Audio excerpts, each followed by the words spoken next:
Monday, February 12th. Oh, a pretty pink envelope. Terry leaned over to Vernon, squeezing his shoulders with her hands. It must be a Valentine, right? So we have a secret admirer, Vern? I think it might be Terry, don't you? Vernon stammered, turning the unopened object over in his hands as if it were a parcel bomb.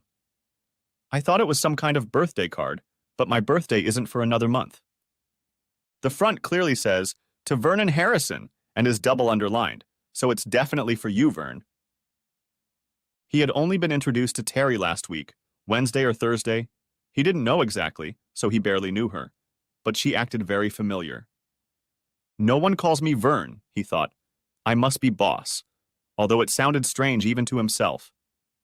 He had been in this office continuously as a laborer for over 20 years and had only been in charge for a year and a half when Vernon Harrison had been promoted to chief planner. Terry was the most recent temporary employee in Barton Valley Borough Council's planning department.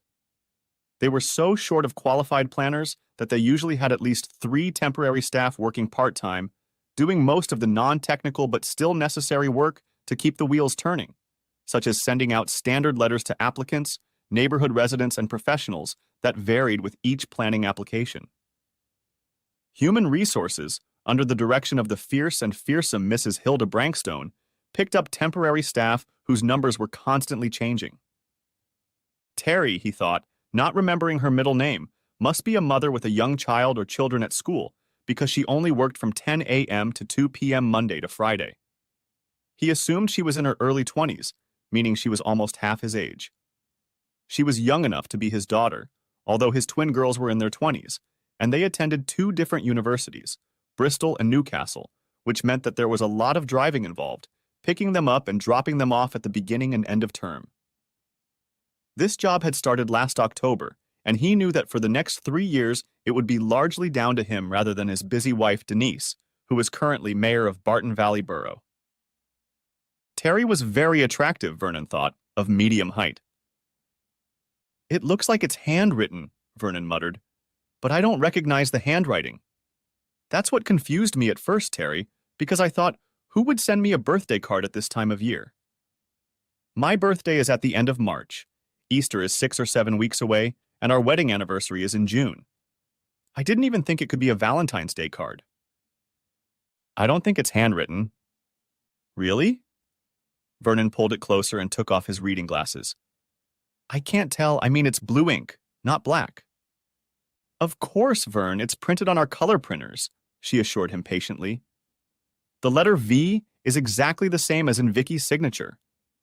I recognized it because she's the only one who uses that font, and I really liked the T in Vicky's last name. I thought that if I ever have to send and sign my emails, I will use this font. I think it's called Shelley.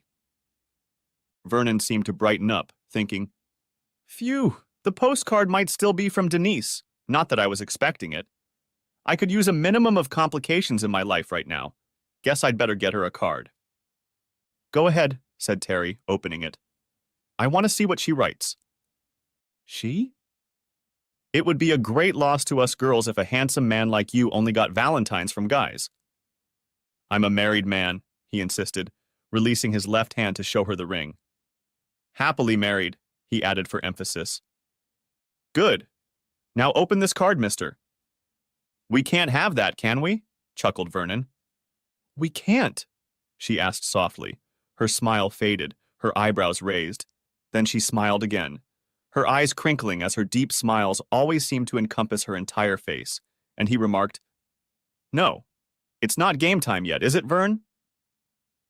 Then she laughed, a deep, throaty laugh that made Vernon think that playtime for her boyfriend or husband must be a constant source of joy, while he couldn't remember the last joy of playtime he'd had at home. Oh yes, he could. It had been around midnight on Christmas Eve. But Vernon and Denise's lives, both then and since, had been hectic. For him, detailing the local plan, for Denise, the council budget and setting the annual council tax, and for Denise, as mayor of Borough, a busy period. He turned the envelope over and, running his index finger along the curved edge, revealed a red ink-sealed card in the shape of a large heart surrounded by tiny roses strung on ribbons. He pulled it from the envelope. Happy Valentine's Day, Terry read over his shoulder. Oh, that big red heart takes up the whole card, and there are red ribbons and roses all around it. It's a beautiful card, isn't it, Vern? Yes, Vernon agreed. A little girly, though. Nonsense, Vern. You pretty boys are so insensitive when it comes to things like that. It looks romantic to me, like admitting you have a big heart, and some greedy girl wants to grab a big piece of it, or any piece she can get, I guess. Vernon looked at her face almost too close for a married man. She was right in his personal space. When she said the last phrase, she sounded the way he thought a vampiress should sound. But when he turned and looked at the girl, her face was open, with a girl's innocent smile and soft eyes. I bet she can go from vampire to cute neighborhood girl and back again in an instant, he thought. As they exchanged glances, she asked, Oh, Vern, did you just get a haircut? Yeah, on Saturday. I thought so. The hair on the back of my neck has that irresistible texture of short stubble that girls like so much. Open the card, Vern. I want to read what she wrote, she requested. He returned his gaze to the card, opened it, and saw a row of 4 red hearts cut out and stapled together, with the word I on the card at the top, U under the hearts, and the letters LOVE divided across the 4 hearts. It's not signed, she remarked, but then you can't put a card with the lettering cut out through the printer. Look on the back, Vern. Vernon turned the page. On the back were 3 large X's, obviously made with a ballpoint pen, with the indentations in the thick card immediately apparent if you held it up at an angle to the light. There's no way I can tell from these X who sent it, said Vernon. Most likely it's your wife, Terry suggested.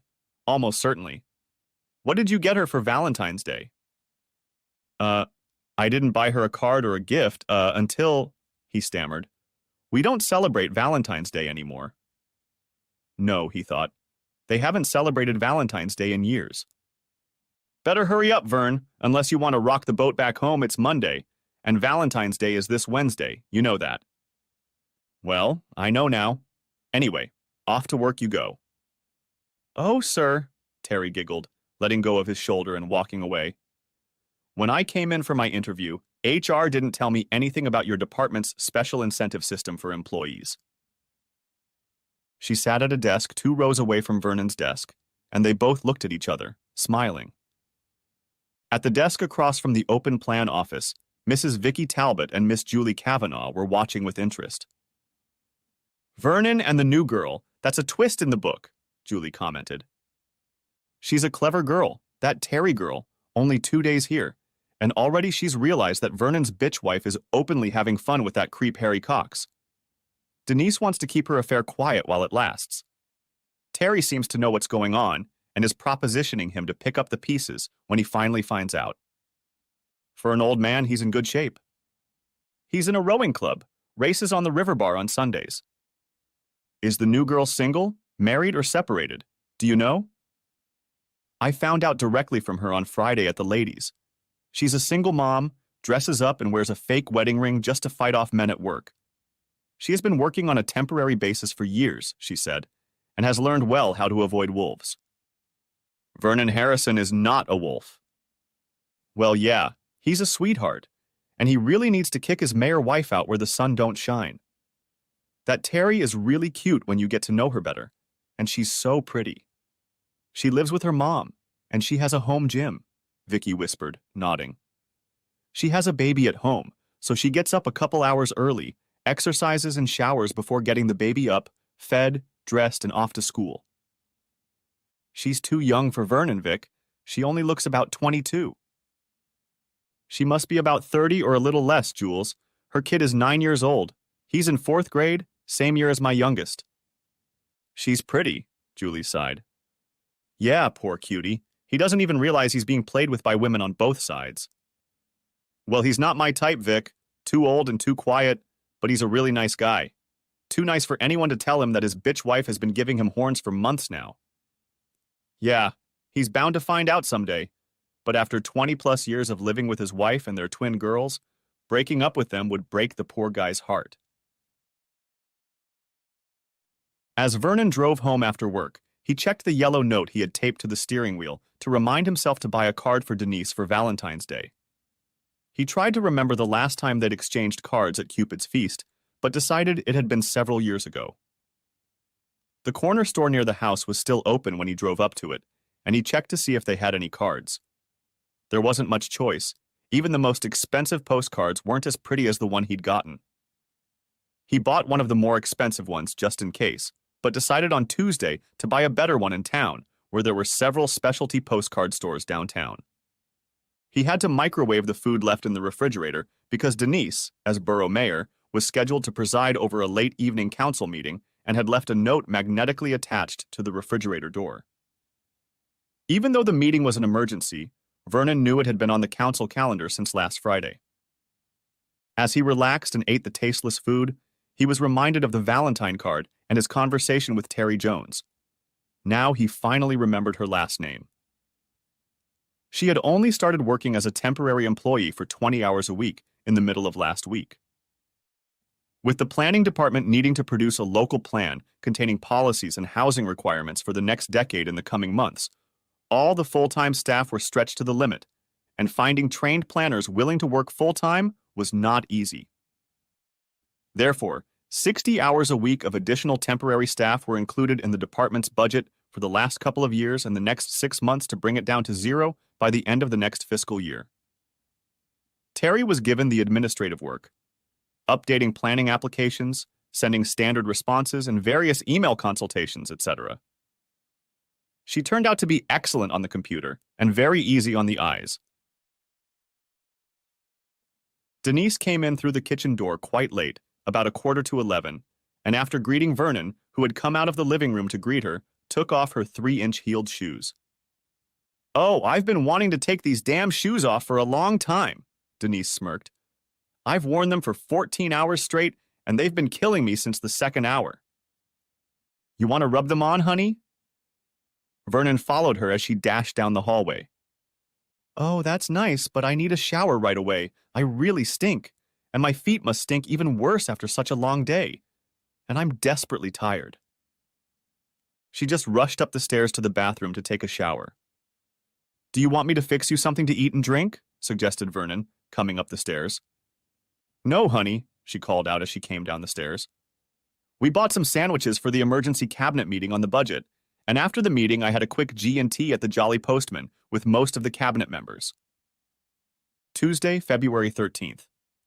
This morning on his desk, this time just after he arrived at about 10 to 9, Vernon found one invitation card in an envelope and a second Valentine card. The invitation card was for a Saturday night Valentine's Day dinner at a large and expensive hotel on the outskirts of town, a Grade Y-listed building, and a black tie event. That meant he needed to rent a tuxedo, which he did online as soon as he logged onto the computer, as he'd already had to do several times in the 9 months since Denise had become mayor. Terry was smiling as she walked into the department 10 minutes before the 10 a.m. start time. She placed her bag on the desk and looked at Vernon expectantly, raising her eyebrows questioningly and smiling her usual smile. Vernon relaxed, smiled, and waved at her. He was sure she had skipped all the way to his desk. As she approached, he pulled an envelope from a drawer. He placed it on top of the first one he received yesterday. "Oh, another card," she purred, putting her hand on his shoulder and leaning toward him, her fresh light scent playing in his nostrils. "What do you think, Vern? Is it the new Valentine honey stirring, or the same suitor strengthening her claim on your heart?" "I think it's the same one again. The envelope has the same font as before, and the same 3 crosses handwritten on the last page." "Yeah, I agree. Too many coincidences for 2 different girls to choose the same font. Maybe someone saw yesterday's envelope and decided to make it more mysterious. What did your wife say when you mentioned receiving the card?" "To be honest, by the time she got home from the meeting, I'd forgotten about it. And if she sent it herself, she didn't mention it or even hint at it." I heard she was a busy woman, your wife being the mayor and all. How do you feel about her being the boss?" "I don't have a problem with it. I supported her in every election. She's been a respected member of the parish council for 15 years, and for 11 years, she's been a force to be reckoned with in the borough. She's a good counselor and has earned her success in the highest office." "Not too busy to send you a card or two, Vern. You ought to say something to her, especially now that you have 2 postcards. If she sent them, you don't want her to think you got them a little on the side, do you? Even if she didn't send them, just her knowing that you have someone or more women who have a crush on you will add a little jealousy to boost your wife's libido. You may have even better luck at home than you do now, Vern. Or maybe you really do have a mysterious secret admirer, Vern. How interesting. So you find infidelity exciting, Terry? She looked shocked. No, not at all. I never have. I just think Valentines are just harmless fun that shouldn't be taken seriously. When we were kids, we used to get dozens of cards and candy, and none of it meant anything. Maybe someone was embarrassed to say something, but for us girls, it was a nice ego boost, nothing more. Although in those days, I kept all mine. One guy wrote a lovely poem in a card, but I never knew who he was, and when we graduated and I went home, he just stopped sending them. I bet you still remember all your postcards, don't you, Vern? No, I never got a single one. What, not one? From a handsome guy who's also a nice guy like you? Of course not. No, not in high school, not in college, not until I started courting Denise when I was 24, and yes, I wrote little poems in those first half-dozen cards. See, I knew you were a romantic at heart. Is there any poetry in this card? No, but... He opened the card, and out fell a ticket to a Valentine's dinner. It's a ticket for one person only. I saw an advertisement for this ball. Tickets are very expensive, and it's a full-fledged black tie event with a live swing band. There have been posters hanging all over the city for months. And it's not a simple buffet. It's a real 3-course buffet with wine. You do realize what that means, don't you, Vern? No, just that I had to order a rental tuxedo this morning. No. Other than that, Vern, look, it's a proper sit-down dinner, which means you'll be sitting next to your favorite Valentine on Saturday night. Right. So if I'm going to be sitting next to this ancient Dowager Duchess, studded with pearls and family jewels that will become mine along with the family patrimony when she flies ashore 2 weeks after our honeymoon, I'd better not squeeze her thigh until... Yeah, until you check to see who's sitting on the other side of you, Vern. It could be your Mrs. Harrison, or it could be one of your employees secretly lusting after your body. They looked around the room. So, Vicky's 32, she's happily married to Darren and has 2 kids, so it's not her. Terry counted down. Julie's only 23. She's engaged to roofer Jason, and they're getting married in April, I think. Carrie is 28 and married her second husband only last year, who has brought her 12-year-old son, who he is with every weekend, to join her preschool-aged daughter in their lives. Carrie's ex lives in London, so he only comes once a month, picks up her daughter for Saturday, and goes home in the evening. As for Larry, he's in his early 30s, but he's solidly built, married, and has 3 young children. The other 2 temps are Linda is 50, though she looks 35, and is happily married with 2 grown daughters. And finally, Larissa is 19. She's a Syrian refugee, engaged to Aldayub, whom she fell in love with in a refugee camp in Italy, and is here studying to be a doctor. Holy shit! You know all this and you've been here less than a week? I like people, Vern. I do my job, but I like meeting new people.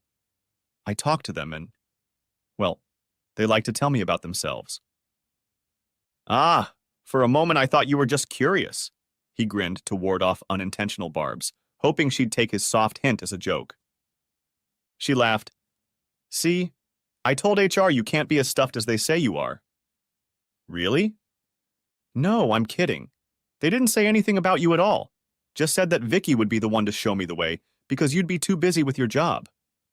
Quite often in temporary jobs in the city, I find that I'm not allowed anywhere near the head of the department, only my immediate supervisor. She smiled. The boss is usually in a separate office, like the conference room in the corner. Vernon grinned. That used to be the boss's office, but when I took over the office, I didn't want to be cut off from our small team, so we just have meetings there, one-on-one meetings, staff evaluations, etc. So you're a hands-on boss, huh, boss?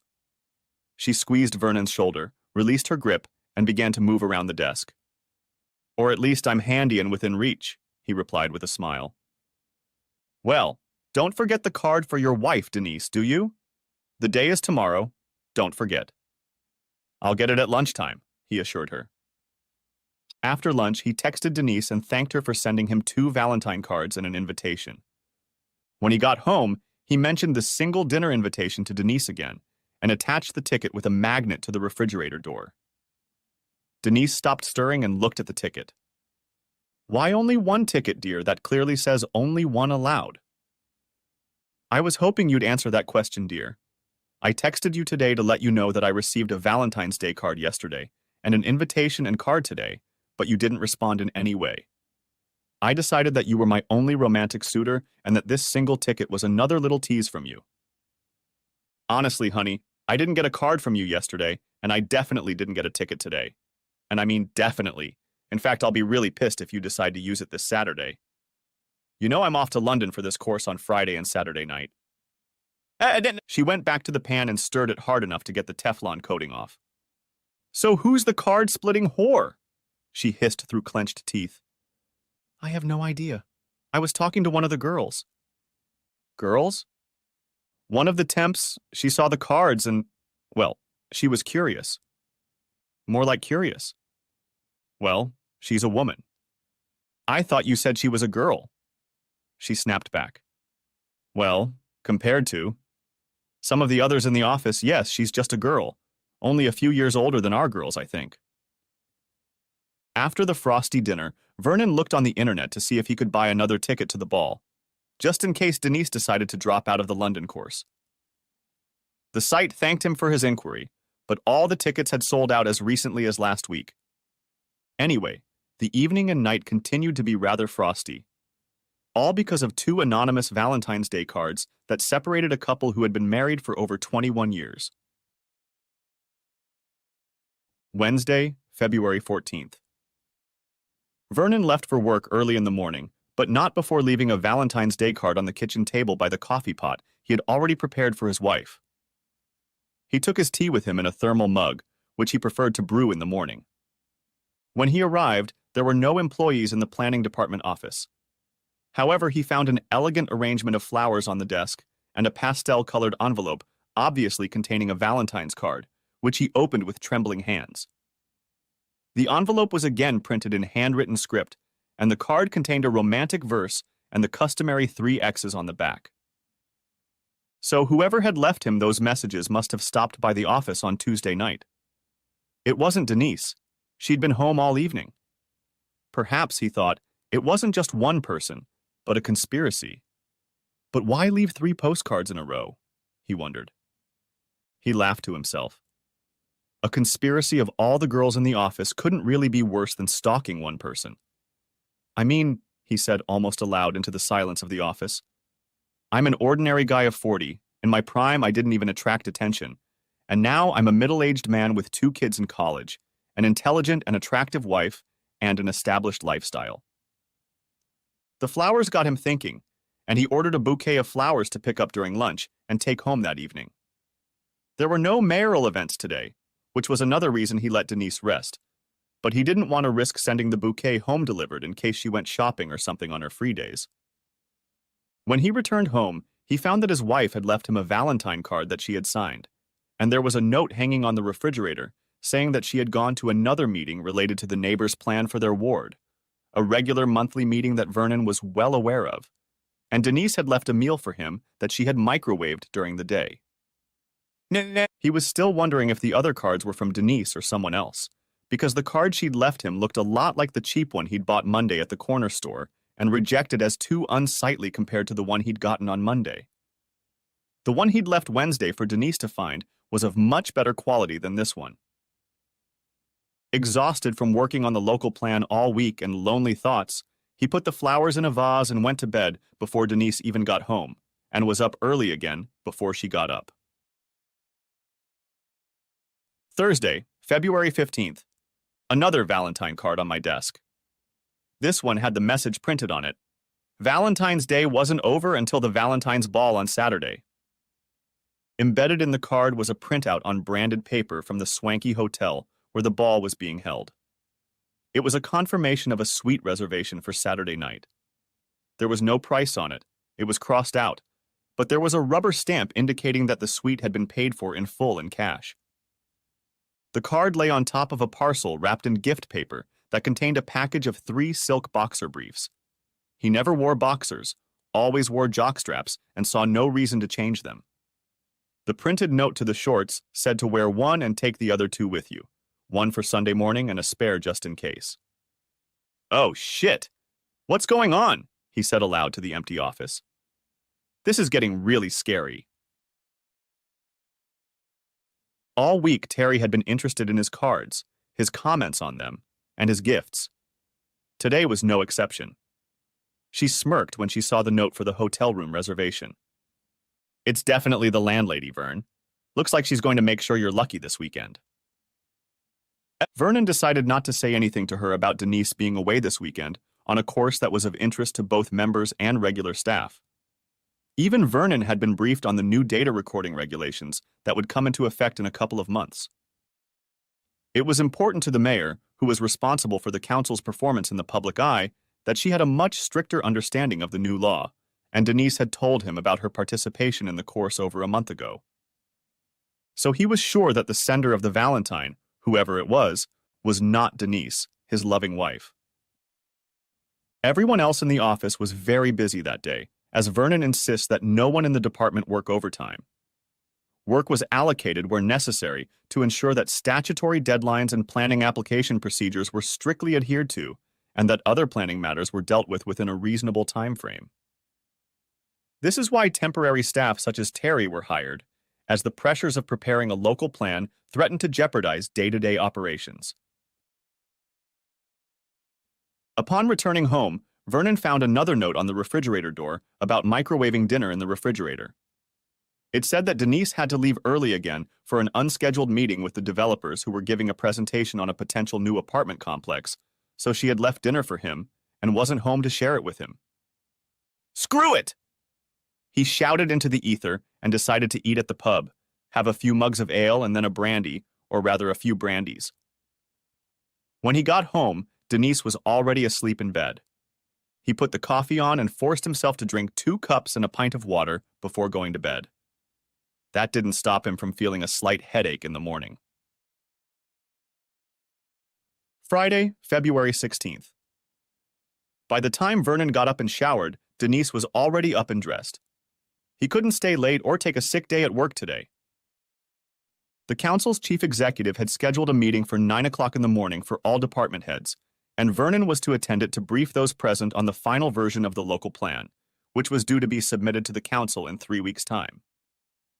After this briefing, he met regularly, every 2 weeks, with the chairman of the planning committee, Councillor Mrs. Cynthia Springett, to discuss any new planning applications that particularly needed to be discussed and acted upon by councillors. Most planning applications that were not controversial were referred to officers for consideration in accordance with policy set by law or borough council. It usually took him a few hours to go through all the plans and set the agenda for the meeting in 10 days. Denise had to meet with the chief executive late in the morning, take the train to London, and attend a seminar on Saturday on the new data retention rules that were due to come into force in the next 2 months. She needed to stay overnight on Friday and Saturday, and on Friday afternoon she wanted to do some shopping in the West End. So Vernon drove her to the council office at 9 a.m. Since they were running a little late, Vernon had to go straight to the small committee room for a briefing by the department heads, which Denise attended as an observer, saving her time for the next meeting. After the meeting was over, Chief of Staff Matt Jones, his deputy Mrs. Janice Merton, council leader, Councillor Bob Roberts, and the mayor, Councillor Mrs. Denise Harrison, retired to the Chief of Staff's office to discuss the upcoming Monday night monthly meeting of the full Borough Council. When Vernon reached his desk, another Valentine card was waiting for him. It was an orange-red envelope, definitely not a business manila envelope, or the plain white envelope in which mail was usually brought to the office. Terry stood nearby, waiting for the meeting to end so she could see what the card said. "Hey Vern, good meeting?" she asked, timing it so that she could meet him at his desk as soon as he returned. Same old, he mumbled, hesitating before sitting down. "I suppose you want to see me open my new card?" "Of course, I checked your desk as soon as I walked in," she laughed. If we still had kettles in the kitchen instead of hot tap water, I'd consider opening it on steam to watch furtively. Okay, I'll put you out of your misery, Vernon grinned. The postcard he opened was different from the others in that it was less flowery. The cover showed champagne chilling in a bucket, filled flutes, bubbles, ribbons, and bows, but it was as high quality a postcard as the others. Someone, Vernon thought, had carefully and well chosen these postcards. There were no pop-ups inside the card, so it had a message printed on it in the same font as before. I hope you're looking forward to Saturday's Valentine's ball as much as I am, and don't tell the cat's wife about it. I'm sure she'll let the mice play while the cat's away. Also in the envelope was a voucher from a fancy men's barber boutique where you could sign up for a day's styling, shaving, body massage, manicure, and pedicure on Saturday. Oh, that's cheeky, Vern, Terry commented. You get a nice treat, and your secret Valentine gets the pleasure of a handsome, clean-shaven, and relaxed man with no sharp toenails to knock her out. Vern, you have to go on Saturday to find out what kind of caring angel this is, don't you? No, I mustn't go, Terry, replied Vernon. Don't forget, I'm a married man. Then take your wife with you, and let her have all the advantages of the ball, the bedroom, and anything you can think of for her afterward. I only have one ticket. Then go online and buy another one. It's probably too late to get it in the mail, but you can ask them to leave it at the hotel front desk for you to pick up. No, they've been sold out for a while. I looked online Tuesday night. Then take it with you. Arrive early, collect your room key as soon as you arrive, and leave your wife in the room to shower, order her own food and a bottle of bubbly, and wait for your return. She'll love it, especially if you can laugh at exactly who put you up to it. And you'll be able to enjoy it at the expense of your secret admirer, for, as the letter says, it was all paid for in advance. No, that's not possible. Denise is away on a course in London this weekend, and won't be back until Sunday afternoon. I wonder, Terry said, lowering her husky voice to a breathy whisper. Maybe this course she has to go to isn't really a course, and she's planning to surprise you by showing up at the ball and rocking your socks all night long, Vern. Vernon decided the best way to end the embarrassment was to say, I'll think about whether or not I should go tonight, and sent Terry off to do her chores. 20 minutes later, Denise called Vernon's cell phone to let him know she was ready and went to the front desk. He drove her to the train station, informing her that he had received another Valentine card as well as a voucher for a haircut. You don't need a haircut, Han. You only got a haircut last week, she remarked. Yeah, I had a regular short haircut on the back and sides, but it's a full package, at least as far as a guy can go, he replied. Well, it didn't say anything about waxing. Just don't do anything I wouldn't do, honey, she grinned as she left the passenger seat at the train station and clutched her overnight bag. Vernon returned to work, but his head was too full of thoughts about this mysterious series of Valentine's Day cards to work fully at his desk. In the middle of the day, he went to check out a construction site, which helped him feel useful and clear his head. But instead of returning to the office, he finished work an hour early. When he returned home, to a cold and dark empty house, he found a note on the doormat from the delivery service saying that the neighbors had picked up his package. He knocked on old Mrs. Matthews' door, and she handed him a long, padded package that was clearly his hired DJ for tomorrow. He unpacked it and hung it up to air in the bedroom. The London train carriage was deserted on Friday when it was nearly lunchtime, so Denise put the bag on the seat beside her rather than lift it onto the counter. As soon as she sat down and took the clipboard out of her bag, the train touched down and soon picked up speed. It was an express train, and there were only half a dozen stops on the journey. It wasn't until she exhaled, relaxed, and was about to open the e-book to the page that had her favorite author's latest novel on it that she realized that not only had Vernon not kissed her when she got out of the car, but he himself had made no effort to lean over to the driver and kiss him goodbye. They just seemed to take each other for granted. This brought her to her senses, and she set the clipboard aside. Honestly, she couldn't remember the last time they had kissed, parting or greeting each other with even a simple good morning wish. Even though they'd been together for 22 years and married for over 21, they'd once always kissed morning and evening, but lately they, or only she, had let that affection slip unnoticed, until now. She realized that she had been so consumed with her affair over the past few months that she was guilty of ignoring her husband. And now she was off for 2 whole days and nights of fun with her lover, leaving her husband in the hands of some temptress claiming him. Okay, she thought. The course on the new European data processing laws coming into force in May was just a 2-hour briefing and really just a ploy to spend the night with Harry's lover, to which Harry had persuaded her to add Friday night on the pretext of being able to go shopping in the West End on Friday afternoon and evening. The train ride was actually a double cross, because she couldn't be seen driving Harry's car into London, and since she couldn't carry much stuff home, she had already taken the precaution of ordering a dozen things online from 6 different national chains with stores in the West End to be delivered on Monday, so that she and Harry could do that afternoon and evening during Friday and Saturday. She tried to remember the last time she had done this with her husband. It took a few minutes to think about it, but she was sure it had been back on Christmas Eve, and her husband had been the initiator. He had been the initiator the previous couple of times she had turned him down as well, and that time, in fact, she felt she couldn't turn it down. The girls had gone to a party at a friend's house, and it was the first time in days that the couple had been alone together when she was neither at a real meeting nor at a pretend one where she was actually having fun with Harry Cox. It wasn't that she didn't love Vernon anymore. He was still the same sweet and loving man he had always been and had remained throughout their 22 years together. Vernon was sweet and wonderful and made her feel relaxed, fed, and loved. Now she was on her way to the hotel room. Not for the first time, Denise wondered if she was jeopardizing her future and if this affair was really worth it.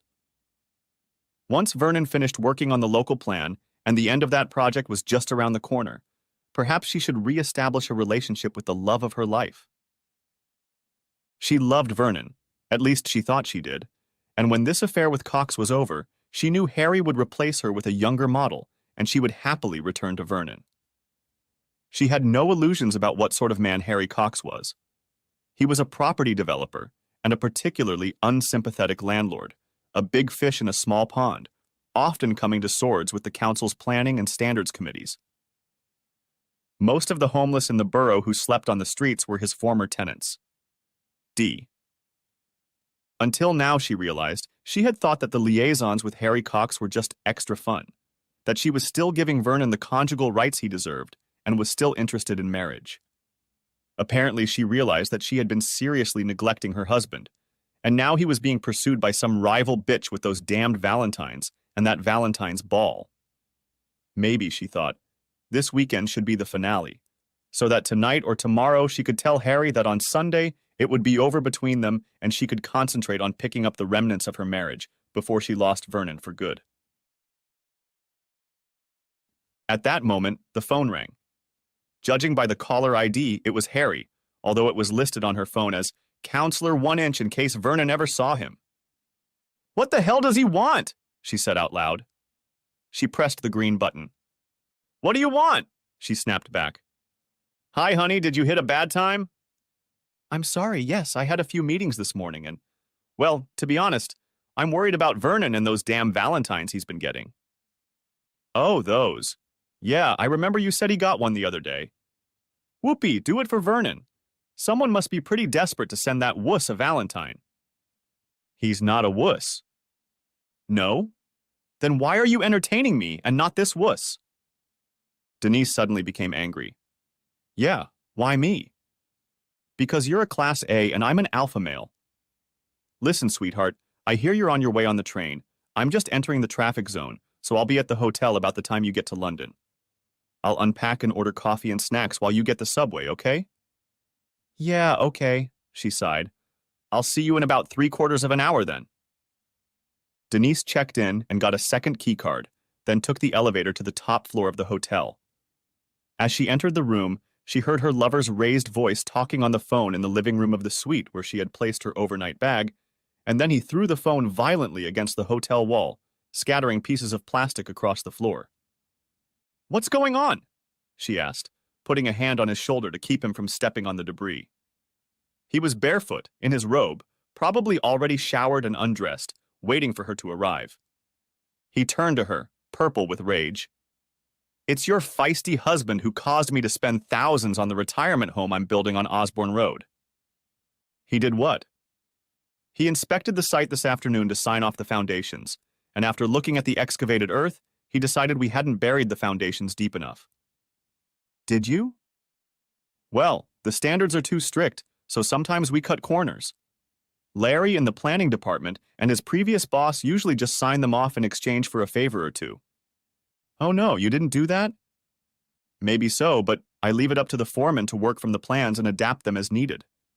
Anyway, Vernon had my foreman excavate a section, and it was 4 inches below the minimum. So I'm going to have to dig it all out, go down another 6 inches, and pour fresh soil and fresh concrete. Can't you just add another 6 inches of concrete on top since it's all underground? No, I'm trying to squeeze 4 stories into an area where we're height restricted. I already have minimum ceiling heights in the apartments, and you can barely stand up on the roof where the water and central heating tanks are stored. I'll either have to dig out the foundations again, or lose 6 top-floor apartments with magical valley views at $300,000 a pop. But Vernon almost never does the inspections. Most of the time he sends Larry. I think he just wanted to get out of the office. I stopped by the office on a quiet morning like yesterday, and he was surrounded by office girls looking at his valentines. He even had flowers on his desk, pansies. I wouldn't be surprised. He was probably pissed off about not getting any at home and went out for some air. I'm just lucky he peed on my construction site. Do you think he knows about us or that anyone in the office knows? Of course not, we've been very careful. Since you're here, let's do it quickly and then we'll go for tea. Saturday, February 17th morning. Denise was out of town until Sunday afternoon, so Vernon got up alone when the mail arrived about 9 o'clock in the morning. There was the 6th Valentine card, again written in print. See you tonight, love. P.S. I've booked us a honeymoon suite for our first time together. For a moment, he wondered if it was Denise trying to spice up their married life and decided to go. Maybe this strange weekend getaway was just a ruse? After making tea and a light breakfast of toast and marmalade, he checked emails and downloads on his smartphone and assured himself that all was right in the world as he expected. There was no look of surprise on his face, only disappointment. Before getting dressed, he tried on the jacket and pants he'd gotten yesterday. The suit fit so well, it was probably the same one he'd hired before. Denise had offered to make him her own, especially since she was going to be mayor for at least 2 years, and there were enough events in town to include an outfit for the mayor's wife in the mayor's expense budget. But Vernon had insisted that he wasn't a fan of evening gowns. Saturday, February 17th, afternoon. After a light lunch at the Bear Pub, he headed down the high street to cut above the Rest Gentleman's Hairdressing Emporium for a pampering session on a budget. Although he'd had a haircut at Barry's salon the week before for just £10, after a relaxing massage and nail clipping, he still managed to find hair to cut. He anticipated the razor shave with some trepidation, but by the time they got down to it, he was deeply relaxed, and they could do whatever they wanted to him without a murmur of protest. When he came out of the store a couple hours later, he smelled of bay rum, and he felt so good that he seemed like he could fight the whole world. So, striding determinedly toward the multi-story parking garage, he went home, changed into his new silk boxers, white shirt, bow tie, and DJ pullover, packed his overnight bag, took his ticket and reservation from the refrigerator door, and drove to the hotel. The honeymoon suite had an old-fashioned 4-post bed, and he noticed a shower designed for 2. He sat down on the bed, feeling suddenly tired. It was 4 hours until the ball started. He carefully hung up his suit, shirt, and tie. He slid under the covers and set his alarm clock for 3 o'clock. He must have still been completely relaxed from the massage because he fell into a deep sleep within minutes. Saturday, February 17th, evening. When Vernon's alarm clock pierced his consciousness, he was in the midst of sleep. He followed the sound of the alarm clock, which was interfered with by the fabric around the 4-post bed, which had somehow been closed while he slept. It took a moment to find a gap in the curtain, after which he shoved it aside and fumbled for his phone on the bedside table to turn off the alarm clock. He was shocked to find that he had slept for an hour and must have slept through all the repetitive alarms muffled by the curtains in deep sleep. The bedside lamp on the opposite side of the bed had been left on. A visit to the bathroom had helped to unclog his eyes, and he could see more clearly. Several feminine products magically appeared on the bathroom shelf. The bedroom closet revealed a change of women's clothing, but it gave Vernon no hint of his new partner. It certainly wasn't Denise who was going to sleep with him tonight. It wasn't her clothes. Besides, he now knew for sure that she was far and away fully occupied tonight, just as she had been last night and this afternoon. This prompted him to dress quickly, which in turn meant he had to make 3 attempts at tying an unfamiliar bow tie before he was ready to leave the room. Glancing at his phone, he realized that not only had he arrived 20 minutes later than he'd intended, but that the device's battery was down to units of percent, so he plugged it into the charger and left it on the bedside table on his side of the bed to check it later. Going downstairs, he consulted the table plan by the ballroom door and found his table was to the right of the stage, where a small jazz band was playing a set before the food was served, and half a dozen couples were already up and dancing. Finally, the name of the person who had sent the valentines appeared on the list. Vernon walked around the dance area. As he approached the table, the beautiful Terry stood up, smiled at him, and walked around the table to meet him halfway. "You're late. The waiters warned us that appetizers would be delivered after the next couple of rooms, and I was going to come by to get you," she smiled. "Well, I'm here now." Vernon smiled back at her. Without taking his gaze from her eyes, he added as their hands made contact, and he kissed her proffered cheek.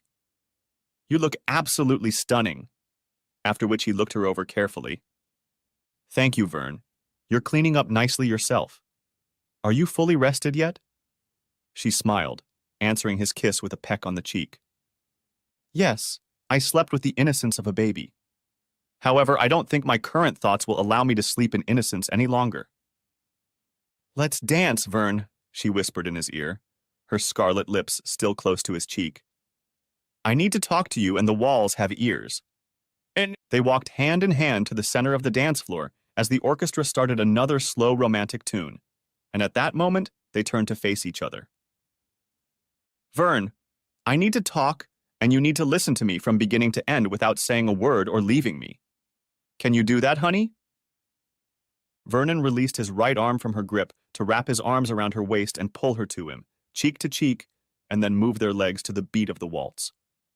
Terry nestled against him, and they moved as one. "We're probably being watched, Vern, and what's happening this week and weekend has to do with someone wanting to hold something back to use against you." "Well, at the moment I'm holding you against me, and Denise told me not to come." "Shh, don't talk, honey." He nodded silently. "I'm here because I'm being blackmailed," Terry said. "Of course," Vernon replied. "I knew it was all a setup, and I know who's behind it." "Don't go away, Vern. Please hear me out.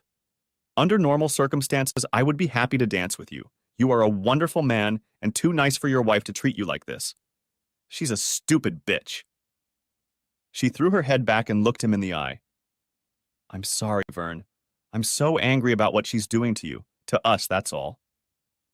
I know she's a stupid and selfish bitch, though she probably doesn't realize how stupid she is herself yet." Vernon spun her around and continued to dance with her.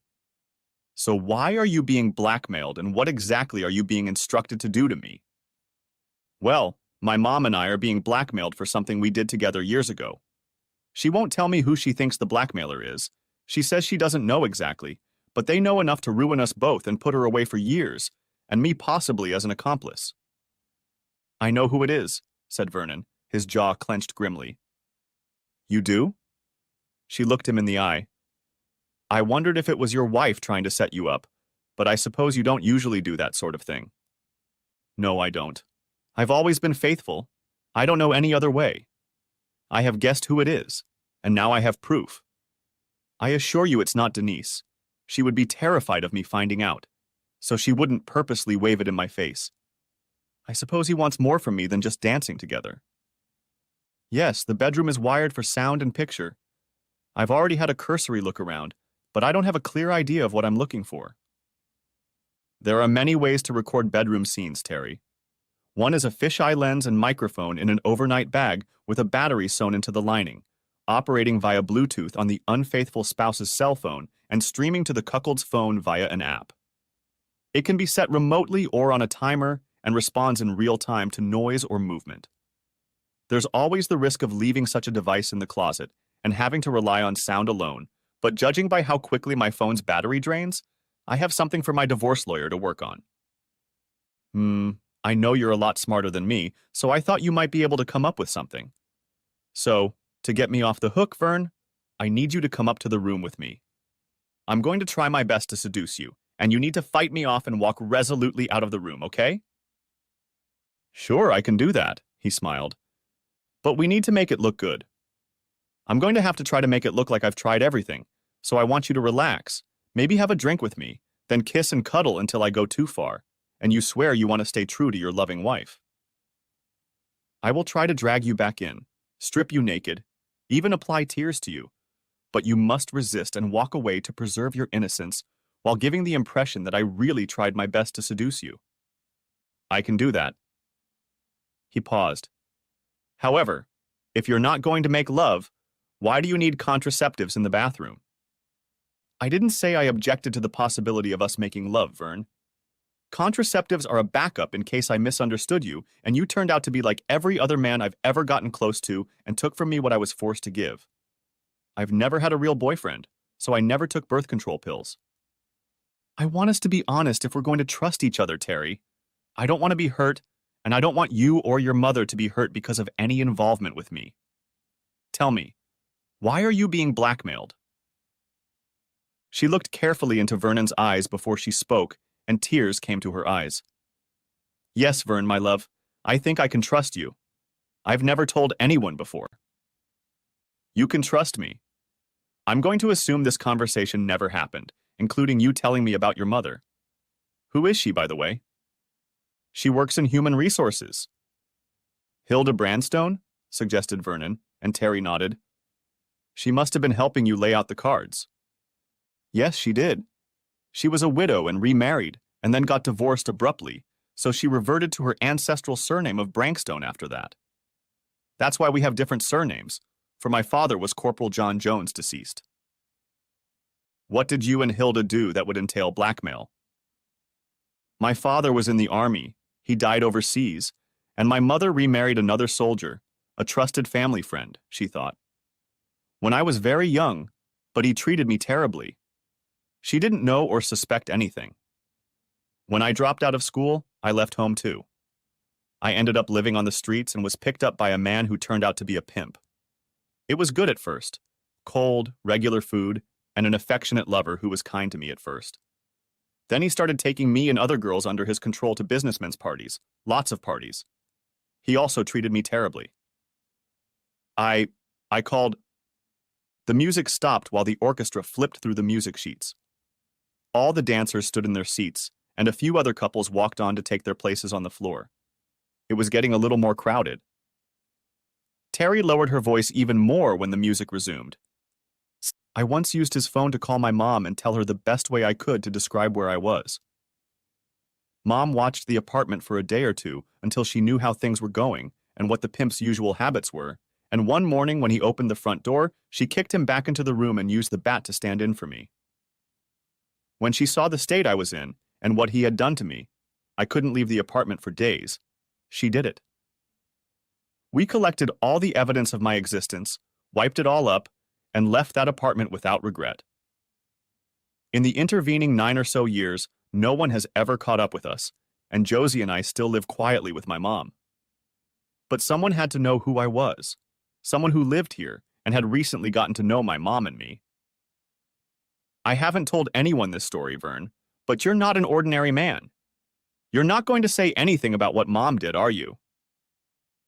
We never had that conversation, Terry. I know your mom is a strictly rule-following person. Well, she's ex-military too. She trains hard and can stand up for herself. You and your mom don't have to worry, Terry. With what I have on Harry Cox and the mayor, it's in everyone's best interest to keep all secrets. The music started up again. The band leader announced that they were taking a break while the main meal was served. Do you want to go to your room, Vern? No. Let's enjoy the food, and of course I'd love to dance with you some more. We just need to be careful with the amount we drink so you can make it home after you break free. They started walking back to the table hand in hand. I booked another room here, Terry. It's smaller than the one Cox booked, but it's comfortable and no one will spy on what we do or don't do. I threw my overnight bag in there when I first arrived. So you knew it was a setup? I had a hunch. Look at me, Terry. No one sends an old man like me a Valentine's Day card or invites me to a ball and bedroom with all expenses paid and benefits. Don't downplay yourself, Vern. Any girl would appreciate you, especially tonight. You look like James Bond. You smell so nice, and you have that confidence in how handsome you are without a hint of arrogance. And you seem more confident, too, Vernon chuckled. But I think you might have sensed while we were dancing how I feel about you, so I apologize for that. She giggled. No need to apologize, Vern. It's a great compliment, and even given the awkward circumstances, I think I'm going to enjoy tonight. You have a double room, and would you like some company afterwards, whether it's a double or not? Yes and yes. Afterward. Vernon had long suspected that he had a rival in the struggle for his wife's favor. He became even more concerned when she became distracted when he tried to make love to her on Christmas Eve. Then, during Christmas and New Year's Eve, a quiet time for counselors, the fabricated weekend course in London she had announced was too ridiculous for words. He began checking her appointments, for scheduled council meetings and attendance at them is a matter of public record. Figuring out a rival proved more difficult. He had suspicions and a possible motive regarding Harry Cox, but he realized that while other members of his department could be bribed, Vernon was adamant that he would never stoop so low. He hadn't had a chance to find proof until Denise announced her trip to London for Valentine's Day weekend. Internet searches had led him to a fisheye lens, and he'd easily adapted the app and device to her overnight bag. All that was left was to rely on luck of location or resort to using the microphone to get the evidence he needed to confront his wife and exploit her desire to cling to her reputation in public life with a quiet, uncontested divorce. Denise knew nothing about the Valentines, the cameras in Vernon's hotel room, or the blackmailed girl. When Denise told Harry Cox that it was over between them that Saturday night, and Cox told her how much he had invested in keeping her as his mistress and trying to keep Vernon as a puppet he could pull the planning strings on, she slapped him in the face. A fisheye lens recorded the kicks that Cox inflicted on poor Denise. As the footage of this brief incident was attached to his divorce papers, Denise was able to press charges, for which Cox was sentenced to 3 years' imprisonment by Her Majesty's Court. Cox's travails continued when Larry and Vernon's previous boss in the city's planning department went on trial on corruption charges, and building inspections of all of Cox's buildings brought additional indemnity charges and fines that bankrupted him and his business, shortly after Cox's ex-wife brought him out into the open. Some of his building practices were so scandalous for ignoring statutory duties of care to users, customers, and third parties that another decade was added to the prison sentence he had to serve concurrently. That May, Denise lost the city council election, so she never became mayor for a second term. Her party also suffered collateral damage, losing the comfortable majority on the council they had held for years. She miraculously managed to hold on to her seat on the parish council by a margin of 1 vote, even after 4 nervous recounts. However, 4 years later, her party dropped her from the party ticket, and she is not sure she can afford to run as an independent candidate in the upcoming parish elections in May, especially as she remains without any support from her daughters and ex-husband. Cox's affidavit forced the Metropolitan Police to reopen the old murder case, but since there was no evidence that Terry had ever spent time in London, that Josie's DNA was a 0% match to that of the deceased pimp or Cox, that Hilda had an ironclad alibi, that the week-long vacation she'd taken 9 years earlier had been spent with a former Army colleague in the Outer Hebrides, and that Cox was clearly a convicted fraud and liar, the old case was closed as quickly as it was opened. Epilogue, February 14th, 5 years later. Oh, nice pink envelope, Vern, Terry said, leaning over to Vernon, who was sitting at his usual desk in the planning department. It must be a Valentine's card. I'm surprised you resisted the temptation to open it for so long, dear. You know I always wait for you to come over so we can open the card together, Terry, my love, no matter how late you come. Vernon smiled, turning the unopened item over in his hands. I'm ready to open it now that you're here. He looked around first. Where's Jack? Did I leave him in Mom's office? Josie left him in the waiting room. He got cranky because he was teething. I left him surrounded by a bunch of girls from the office fussing over him. And here I was wondering why the girls from that office disappeared together a few minutes ago. Met them and greeted them on my way up the stairs as usual. Vernon opened the card with roses on the front, a love message from his secret admirer inside, and noticed the familiar 3 X's on the back of the card. Upon opening it, a voucher from the local gentleman's barbershop landed on the table. Thank you, Mrs. Terry Harrison. I love you very much. Your hair is getting behind your collar, honey. It's about time you got a proper trim. Thank you for my anonymous Valentine card this morning, dear man. A voucher for a full spa treatment for 2. Josie was beyond thrilled and took time off school. She's a teenager now and is ready to appreciate the benefits of being the beautiful daughter of a beautiful mom. Well, she got you a card too. She rummaged through her bag and pulled out a pastel-colored envelope. He opened it. It was a cute little card with roses and a big heart.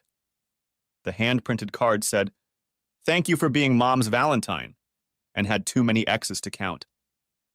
He couldn't help but smile and give his wife another kiss. Hurry home after work, my darling, she breathed in his ear. Jack and Josie are going to spend the night at Grandma's because my Valentine is going to be very lucky tonight. The end. Thanks for watching. I hope you enjoyed it. So subscribe to my channel and watch the next video.